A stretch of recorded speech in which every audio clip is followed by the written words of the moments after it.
જય સ્વામિનારાયણ.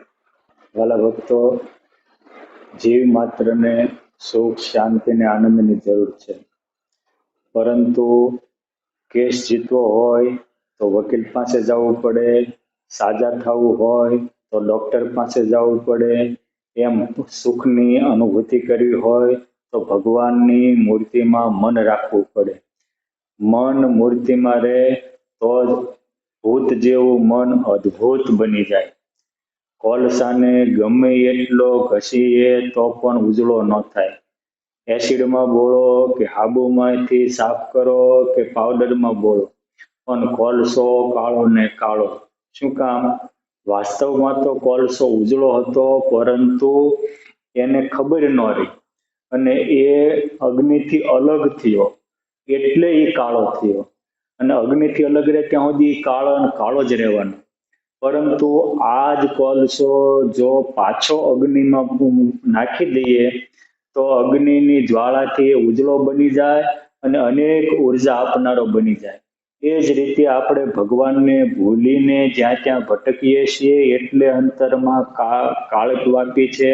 અંતરમાં કામ, ક્રોધ, લોભ, આસક્તિ, અહમ અને વાસનાના જાળા વ્યાપ્યા છે. આ કાળા અને જાળાને ટાળવા હોય તો જેમ કોલસો અગ્નિમાં જાય ને પાછો ઉજળો થાય, એમ જ આપણું મન ભગવાનના સ્વરૂપમાં રાખીએ તો સીધું મન ઉજળું થઈ જાય. એટલે શ્રીજી મહારાજે વચનામૃત ગરડા પ્રથમના 38માં કહ્યું છે કે જે મુમુક્ષુ હોય એને પોતાના મનને ભગવાનના ચરિત્ર રૂપી જાળામાં ગૂંચવી રાખવું. એક ઘાટ સેમો ને બીજો કરવો, બીજો સેમો ને ત્રીજો કરવો. આ રીતે આપણે જો મનને ભગવાનના સ્વરૂપમાં રાખશું તો અંતરમાં શાંતિ થશે અને હૈયામાં દિવ્ય પ્રકાશના અંજવાળા પથરાશે. ફળ ઝાડવા સાથે રહે ત્યાં સુધી જે સુરક્ષિત રહે, ત્યાં સુધી જે તાજુમાજુ રહે, ત્યાં સુધી જેની પુષ્ટિ થતી રહે અને એ ફળમાં નિત્ય નવી નવી મધુરતા અને સ્વાદિષ્ટતા પ્રગટતી રહે. કેમ? જે ફળનો મૂળ ઝાડ છે, એ ઝાડથી જ એ પુષ્ટિ પામે. એમ આત્માનું મૂળ પરમાત્મા છે, આત્માનું કારણ પણ પરમાત્મા છે. આત્માને જ્ઞાન શક્તિ, ઈચ્છા શક્તિ ને ક્રિયા શક્તિના દાતા પણ પરમાત્મા છે. માટે જે રીતે ઝાડને ફળ વળગેલું રહે તો જે તાજું માજુ રહે, એ જ રીતે આપણે ભગવાનને વળગેલા રહીએ, ભગવાનના સ્વરૂપમાં જ મન રાખીએ તો જ આપણો આત્મા પવિત્ર રહે અને હૈયામાં સુખ, શાંતિ અને આનંદ રહે. માટે સુખી થવું હોય તો ભગવાનના સ્વરૂપમાં જોડાવું અનિવાર્ય છે. અને જોડાવા માટે કાંઈ બહુ જાણવાની જરૂર નથી. જોડાવા માટે પ્રેમ કરવાની જરૂર છે. આપણે બેઠા હોઈએ, આકાશમાંથી એરોપ્લેન ઉડીને જતું હોય પણ આપણી પાસે ન ઉતરે. શું કામ?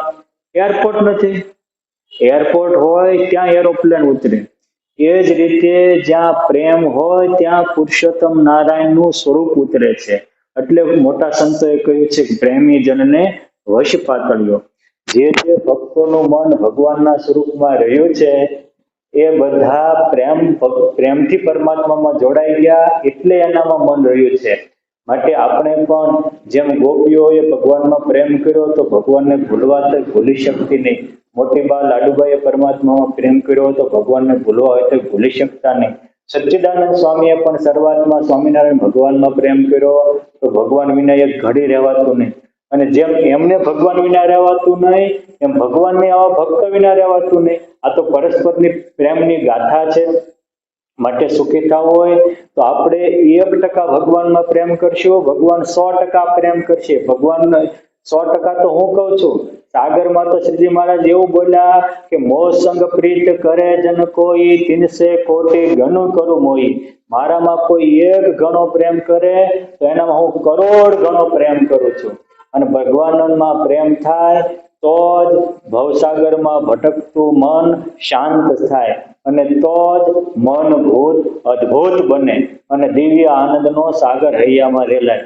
માટે મનને અદ્ભુત બનાવવું હોય તો સ્વામિનારાયણ સ્વામિનારાયણ સ્વામિનારાયણ, હાલતા ચાલતા ખાતા પીતા સ્વામિનારાયણ સ્વામિનારાયણ સ્વામિનારાયણ.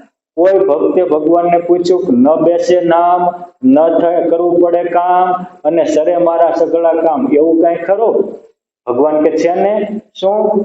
ભગવાન કે न दाम लगते हैं न खर्चा लगते हैं, तुम हालते चालते खाते पीते स्वामीनारायण स्वामीनारायण बोलो, मुझे बहुत अच्छे लगते हैं।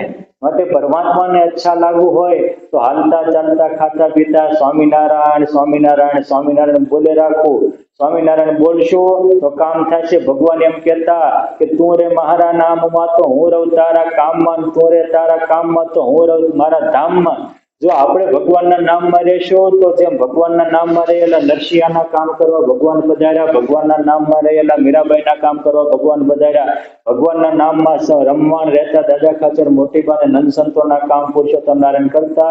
એ જ પુરુષોત્તમ નારાયણ આજે પણ આ સત્સંગમાં પ્રગટ બિરાજમાન છે। આપણી પ્રગટ ભાવના હશે અને પ્રગટ ભાવથી ભગવાનનો પોકાર કરશું તો ભગવાન આપણું પણ કામ કરશે ને કરશે। જય સ્વામિનારાયણ।